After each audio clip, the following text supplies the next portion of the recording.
Hello friends, this is Megha and welcome to my YouTube channel study with Megha पाठक।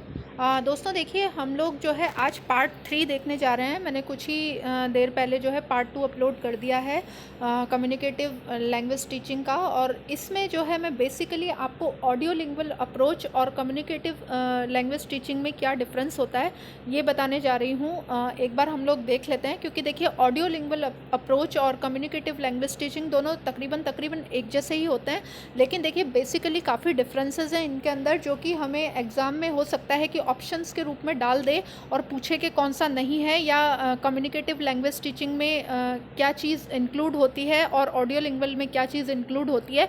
तो देखिए दोनों चीज़ें क्लियर होना बहुत ही ज़रूरी है कि दोनों आखिरकार हैं क्या। तो इसको एक बार हम लोग देख लेते हैं। देखिए पॉइंट नंबर 1 जो है वो दिया हुआ है। ऑडियो लिंगुअल मेथड की अगर बात करें तो focuses on structure and form more than meaning. यानी कि जो आपका ऑडियो लिंगुअल अप्रोच होती है उसमें जो सबसे ज़्यादा फोकस किया जाता है वो स्ट्रक्चर के ऊपर किया जाता है और फॉर्म के ऊपर किया जाता है, ना कि जो है मीनिंग के ऊपर किया जाता है। जबकि जो कम्युनिकेटिव लैंग्वेज टीचिंग होती है उसमें जो सबसे ज़्यादा फोकस है वो मीनिंग को लेकर के किया जाता है। जैसा कि लिखा हुआ है, मीनिंग इज़ पैरामाउंट, यानी कि मीनिंग जो होता है वो सर्वोपरि होता है। बच्चे को जो है कम्युनिकेशन करना सिखाया जाता है। बेसिकली बच्चे को ये चीज़ उसके अंदर डेवलप की जाती है कि जो चीज़ उसको बताई जा रही है उसका मीनिंग आखिर है क्या। जबकि जो ऑडियो लिंगुअल अप्रोच है उसमें केवल स्ट्रक्चर रटाने और साथ में जो है बच्चे को जो फॉर्म्स हैं उनके बारे में बताने पर ज़्यादा जोर दिया जाता है। मतलब उसको बोलने के लिए तो मोटिवेट किया जाता है इसमें ऑडियो लिंगुअल अप्रोच में, लेकिन देखिए उसमें रटंत विद्या ज़्यादा दी जाती है। बच्चे को स्ट्रक्चर रटा करके जो है बोलने के ऊपर जोर दिया जाता है। जबकि जो कम्युनिकेटिव लैंग्वेज टीचिंग होती है, CLT होती है, उसके अंदर जो है नेचुरल वे में बच्चे को बोलना सिखाया जाता है। बच्चा जो है चीज़ का मीनिंग समझता जाता है और उस चीज़ को अपनी ज़िंदगी में अप्लाई करता जाता है। देखिए सेकंड पॉइंट दे रखा है, अगर ऑडियो लिंगुअल की बात करें, memorising dialogues that are based on the structure is encouraged and demanded. देखिए इसमें मैंने आपको बताया है कि बच्चे को जो है रटाने के ऊपर जो है जोर दिया जाता है। बच्चे को जो डे टू डे लाइफ में जो सेंटेंसेस यूज़ होते हैं उनको जो है रटा दिया जाता है और उनको बार बार प्रैक्टिस करवाई जाती है, ताकि जो बच्चा है वो जब कम्युनिकेशन करना सीखे तो उनको जो है यूज़ कर सके। यानी कि उसमें जो है फिक्स्ड एक कुछ डायलॉग्स दे दिए जाते हैं, या डे टू डे लाइफ में जो चीज़ जनरली यूज़ की जाती हैं उनको सेंटेंसेस को बच्चे को रटा दिया जाता है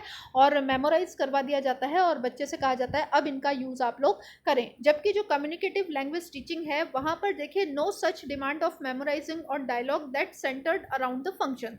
यानी कि देखिए जो कम्युनिकेटिव लैंग्वेज टीचिंग है उसमें मेमोराइजिंग के ऊपर जोर नहीं दिया जाता, बल्कि नेचुरली बच्चों को जो है फोर्स किया जाता है कि वो अपना जो कम्युनिकेशन है वो खुद डेवलप करें, चाहे गलतियाँ करें। Errors are tolerated in this approach, I mean in CLT जो एरर्स होते हैं वो टॉलरेट कर लिए जाते हैं, लेकिन जो है बच्चे को मोटिवेट किया जाता है to speak up, to frame their own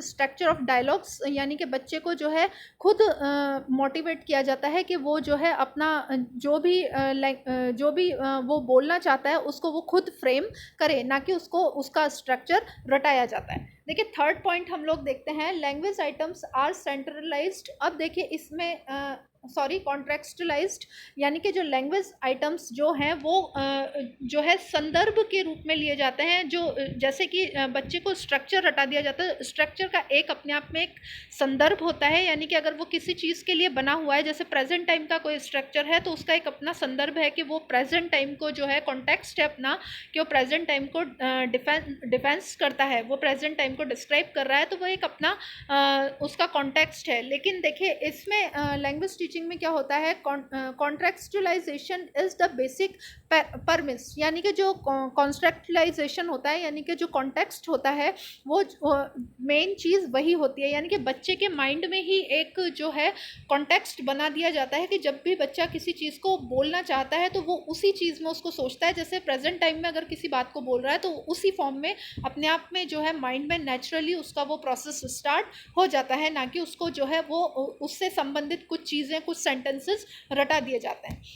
लेकिन फोर्थ पॉइंट दे रखा है, language learning is viewed as learning structure, words and sounds। अगर हम जो आपका दे रखा है ऑडियो लिंगुअल मेथड की बात करें तो जो लैंग्वेज लर्निंग है उसमें देखिए बच्चे को कुछ स्ट्रक्चर रटाने, वर्ड्स रटाने और साउंड्स को रटाने पर ज़्यादा जोर दिया जाता है, जबकि जो हमारी CLT है उसके अंदर देखिए language learning is viewed as learning to communicate, यानी कि उसमें जो आपका ऑडियो लिंगुअल अप्रोच होती है उसमें तो अगर कोई बच्चा अच्छे से स्ट्रक्चर रट लेता है, ज़्यादा से ज़्यादा वर्ड्स याद कर लेता है और साउंड्स जो है प्रोनाउंस करना सीख जाता है, तो उसमें जो है उसको बिल्कुल परफेक्ट मान लिया जाता है। जबकि जो लैंग्वेज यानी कि हमारी जो कम्युनिकेटिव लैंग्वेज टीचिंग है CLT है, वो ये मानती है कि जो बच्चे को जो सिखाया जाए वो लर्निंग जो है उसकी कम्युनिकेशन के लिए होनी चाहिए। तो यहाँ पर जो सबसे ज़्यादा जोर दिया जाता है वो कम्युनिकेशन पर दिया जाता है। नेक्स्ट 5th पॉइंट हम लोग देखते हैं ऑडियो लिंगुअल अप्रोच की अगर बात करें, mastery of structure is stressed, यानी कि सबसे ज़्यादा जो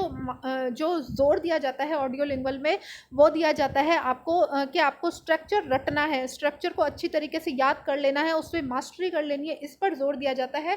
जबकि देखिए लैंग्वेज जो टीचिंग होती है हमारी कम्युनिकेटिव लैंग्वेज टीचिंग, उसमें इफेक्टिव कम्युनिकेशन इज स्ट्रेस, उसमें देखिए रटने पर जोर नहीं दिया जाता बल्कि कितना अच्छा बच्चा कम्युनिकेट करता है अपने पार्टनर के साथ, उस पर ज़्यादा जोर दिया जाता है। 6 नंबर का पॉइंट हम देखते हैं, drilling is taken as primary technique, यानी कि बच्चे को रटाने के ऊपर ज़्यादा जोर दिया जाता है। मेन स्ट्रक्चर दे दिया, कुछ वर्ड्स दे दिए, ये ऑडियो लिंगुअल का जो है आधार होता है कि वो रटाने पर उन चीज़ों को, जैसे कुछ सेंटेंसेस है उसको रटा दिए ताकि वो अपनी डे टू डे लाइफ में यूज़ कर सके, इस पर जो है ज़्यादा जोर होता है। जबकि जो हमारे जो CLT होती है उसमें हालांकि रटाया जाता है, लेकिन बिल्कुल कोई बहुत ही ज़्यादा अर्जेंट कोई चीज़ हो या वो बच्चा उस कॉन्सेप्ट को नहीं समझ पा रहा है तो उस केस में जो है ड्रिलिंग को जो है प्लेस दिया जाता है इसमें, अदरवाइज जो है ड्रिलिंग को पूरी तरीके से अवॉइड किया जाता है। यानी कि केवल ज़रूरत पड़ने पर ड्रिलिंग काम में ली जाती है, क्योंकि ये एक फ्लेक्सिबल अप्रोच है, इसमें कोई हार्ड एंड फास्ट रूल्स नहीं है, बस मेन चीज़ जो होती है, टारगेट जो होता है बच्चे को कम्युनिकेट करवाना होता है। तो जो ड्रिलिंग है उसको कहीं ना कहीं बच्चे की जो है डिमांड के अकॉर्डिंग, नीड के अकॉर्डिंग प्लेस दिया जाता है। नेक्स्ट हम लोग देखते हैं 7th point, grammatical explanation is avoided. देखिए इसमें ऑडियो लिंगुअल में क्या होता है, कुछ मेन स्ट्रक्चर बच्चे के सामने दे दिया, बच्चे को कुछ वर्ड्स दे दिए, बच्चे को अगर जिस चीज़ के बारे में सिखाना है उससे कुछ टेक्स्ट है वो उसको प्रोवाइड करवा के रटा दिया, तो केवल उसको बच्चे को रटने के ऊपर ज़्यादा जोर है, यानी कि ग्रामेटिकल उसको अंडरस्टैंडिंग भी उसमें डेवलप नहीं की जाती है। बच्चे को ये नहीं बताया जाता कि ये चीज़ यूज़ हो रही है तो कैसे हो रही है, क्यों हो रही है, अगर ये सेंटेंस है इस फॉर्म में बना हुआ है तो क्यों बना हुआ है, इस तरीके के जो रूल्स हैं ग्रामेटिकल वो उसको नहीं बताए जाते। जबकि जो कम्युनिकेटिव लैंग्वेज टीचिंग होती है उसमें any device which helps learner is acceptable, यानी कि वहाँ पर जो है ग्रामर पूरी तरीके से अवॉइड की जाती है। जबकि जो CLT होती है उसमें मेन जो टारगेट होता है, अगर बच्चा बोलने के लिए ग्रामर का भी उपयोग कर रहा है, यानी कि ग्रामर अगर उसको हेल्पफुल हो रही है उसको कम्युनिकेशन में एक्सपर्ट बनाने के लिए, तो देखिए उसको भी अडॉप्ट कर लिया जाता है। यानी कि हर वो चीज़ जो बच्चे को कम्युनिकेशन के लिए में एक्सपर्टिस दिलवा रही है उस हर मेथड को यहाँ पर अडॉप्ट कर लिया जाता है, यानी कि हर मेथड एक्सेप्टेबल होता है। पॉइंट नंबर 8 हम लोग देखते हैं ऑडियो लिंगुअल के अंदर, the use of the learners native language is forbidden, यानी कि बच्चे की जो नेटिव लैंग्वेज होती है वो पूरी तरीके से जो है उस पर रोक होती है। कहने का मतलब है कि बच्चा जो है समझ, यहाँ पर बच्चा जो है बेसिकली समझ नहीं रहा है किसी चीज़ को, रट रहा है, तो बच्चे को जो केवल जो टारगेट लैंग्वेज होती है उसमें कुछ सेंटेंसेस दे करके रटा दिए जाते हैं, या फिर ज़्यादा से ज़्यादा जो है मटेरियल उसको प्रोवाइड करवा के रटा दिया जाता है। उसकी जो बेसिक जो उसकी लैंग्वेज है, जो उसकी नेटिव लैंग्वेज है या उसकी जो मदर टंग है, उसको पूरी तरीके से यहाँ पर फॉरबिडन फॉर्म में रखा जाता है, पूरी तरीके से जो है उस पर रोक लगाई हुई होती है। जबकि जो आपकी कम्युनिकेटिव लैंग्वेज टीचिंग है, हालांकि उसमें भी जो है मदर टंग का कोई इंपॉर्टेंस मदर टंग को नहीं दिया जाता, बच्चे को ज़्यादा से ज़्यादा जो है कम्युनिकेशन के लिए मोटिवेट किया जाता है इन टारगेट लैंग्वेज, जैसे कि second language as a English जो हमारे यहाँ इंडिया में ली जाती है, तो उसके ऊपर जो है ज़्यादा जोर रहता है बच्चे को। लेकिन फिर भी अगर बच्चा कहीं जो है इस्तेमाल करना चाह रहा है, कुछ पर्टिकुलर वर्ड के लिए यूज़ करना चाह रहा है, तो थोड़ा सा कंसीडर किया जाता है, मदर टंग को भी थोड़ा बहुत एक्सेप्ट किया जाता है। हालांकि ऐसा नहीं है कि हर बार मदर टंग को जो है रोल प्रोवाइड किया जाएगा, मदर टंग को इम्पोर्टेंस दी जाएगी, ऐसा नहीं है, बल्कि कुछ जगह अगर जो है बच्चा थोड़ी सी जगह अगर यूज़ करना चाहता है अपनी मदर टंग तो उसको जो है एक्सेप्ट किया जाता है। क्वेश्चन पॉइंट नंबर 9 हम लोग देखते हैं, reading and writing are phased till speech is mastered. अब देखिए डिफेज्ड, यानी कि रीडिंग और राइटिंग को देखिए जब तक वो मास्टरी नहीं कर ले बोलने पर रीडिंग और राइटिंग अवॉइडेड रखे जाते हैं, यानी कि रीडिंग और राइटिंग को नहीं सिखाया जाता इन ऑडियो लिंग्वल अप्रोच। यानी कि ऑडियो लिंग्वल अप्रोच में जो है रटा रटा करके बच्चे को जो है मास्टरी करवाई जाती है स्पोकन के ऊपर, उसके बाद रीडिंग और राइटिंग का नंबर आता है। जबकि जो हमारा CLT होता है उसमें कम्युनिकेशन के साथ ही यानी कि स्टार्टिंग से ही रीडिंग और राइटिंग पर भी फोकस किया जाता है, यानी कि सारी चीज़ें इसमें क्या है एक साथ चलती हैं। इट्स जस्ट लाइक साइकिलिंग, जैसे बच्चा साइकिल चलाना सीखता है ना, हर चीज़ वो पैडल भी मार रहा है, वो ब्रेक भी जो है मैनेज कर रहा है, उसके साथ स्पीड भी मैनेज कर रहा है, बैलेंस भी बना रहा है।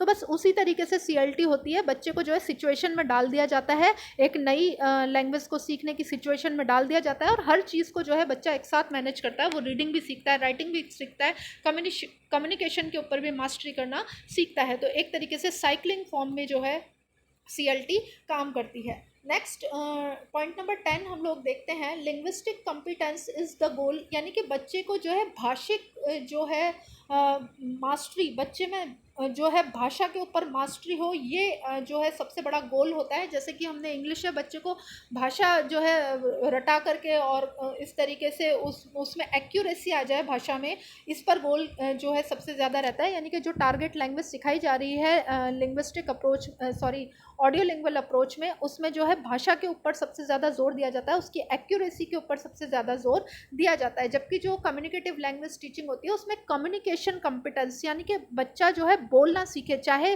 थोड़ा बहुत गलतियां करके ही सीख रहा हो उसको कंसीडर किया जाता है, लेकिन जो सबसे ज़्यादा जोर रहता है वो बच्चे की भाषा के ऊपर जो है परफेक्शन के ऊपर नहीं, बल्कि जो है कम्युनिकेशन बच्चा किस तरीके से उसमें करता है उसके ऊपर सबसे ज़्यादा जोर दिया जाता है। 11th वाला पॉइंट अगर हम ऑडियो लिंग्वल में देखते हैं, errors are not tolerated and as language it habit errors must be prevented at all cost. यानी कि देखिए जो एरर्स होते हैं उनको किसी ना किसी तरीके से हर कीमत पर जो है दूर करना है। जो एरर्स है ऑडियो लिंग्वल में जो है एक्सेप्ट नहीं किए जाते हैं। एरर्स जो होते हैं ऑडियो लिंग्वल में जो है बच्चे को जो है पूरी तरीके से उन पर रोक होती है कि बच्चा कोई एरर ना करे, बच्चा कोई गलती ना करे, चीज़ों को रट करके एज इट इज़ बोले, इस पर जो है सबसे ज़्यादा जोर रहता है। जबकि जो आपको पता है कि CLT में मैं बता ही चुकी हूँ कि एरर्स जो है टॉलरेटेड होते हैं, बच्चा जो है एरर्स को जो है एरर्स के साथ भी जो है सीखता है, एरर्स को जो है एक नेचुरल फैक्टर लिया जाता है। तो जो ऑडियो लिंग्वल होता है उसमें एरर्स को किसी भी तरीके से दूर करना, किसी भी कीमत पर दूर करने पर जोर होता है, जबकि जो CLT होती है उसमें एरर्स को एक्सेप्ट किया जाता है। पॉइंट नंबर 12 हम लोग देखते हैं, the teacher control the learners teacher centred approach. यानी कि जो इसमें जो होता है ऑडियो लिंग्वल में टीचर जो होता है लर्नर को कंट्रोल करके रखता है, जबकि जो होती है हमारी CLT होती है उसमें टीचर एक फैसिलिटेटर होता है कि टीचर जो है बच्चे को कंट्रोल नहीं कर सकता, वो केवल उसको गाइडेंस प्रोवाइड करता है, फैसिलिटीज़ प्रोवाइड करता है, बच्चे की हेल्प करता है, ना कि बच्चे को कंट्रोल करता है। ऑडियो लिंग्वल में जो है बच्चे को जो है टीचर कंट्रोल में रखता है। तो देखिए नेक्स्ट है 13 point, accuracy is the primary गोल। मैंने जैसा कि आपको बता दिया है कि इसमें जो एरर्स होते हैं ऑडियो लिंग्वल में वो टॉलरेटेड नहीं होते हैं। एरर्स जो है पूरी तरीके से उन पर जो है पाबंदी होती है, बच्चा रट करके किसी भी तरीके से सीखे लेकिन गलतियां ना करे, इस पर जो है जोर होता है सबसे ज़्यादा। जबकि जो होता है जो हमारा CLT होता है उसमें there is a fluency and acceptable language of the primary goal. यानी कि इसमें जो प्राइमरी गोल होता है वो फ्लुएंसी होती है, बच्चे की जो है कितनी अच्छे से बच्चा भाषा बोल पा रहा है, और जो है एक्सेप्टेबल लैंग्वेज यानी कि वो किस तरीके से ऐसी लैंग्वेज जो कि एक्सेप्ट की जाए बाय द सोसाइटी, उस पर जो है सबसे ज़्यादा जोर दिया जाता है। तो देखिए इसमें जो बेसिकली डिफरेंस है ऑडियो लिंग्वल में और साथ में कम्युनिकेटिव अप्रोच में, इन दोनों में क्या बेसिक डिफरेंसेस हैं वो मैं आपको बता चुकी हूँ। पार्ट नंबर 3 में हम लोगों ने ये देखा, पार्ट नंबर 4 भी मैं लेकर के आऊँगी इसके बाद पार्ट नंबर 5 और 6 ये पोर्शंस भी जो है कम्युनिकेटिव लैंग्वेज टीचिंग में कवर होंगे। देखिए थोड़ा सा लंबा जो है मैटर है, हो सकता है 7th भी मुझे बनाना पड़े, तो देखिए थोड़ा सा लंबा मैटर है, लेकिन फिर भी 5 to 6 क्वेश्चंस कई बार कवर कर जाती है, कई बार लाइन से क्वेश्चंस पूछ लिए जाते हैं, तो बहुत ही इंपॉर्टेंट रोल रखती है। लगातार मेरे साथ जुड़ रहे हैं दोस्तों। वीडियो पसंद आए तो ज़रूर लाइक करके जाएं, अगर नए हैं चैनल पर तो चैनल को सब्सक्राइब करें, साथ में बेल आइकन प्रेस कर दें। मिलते हैं नेक्स्ट वीडियो में, धन्यवाद।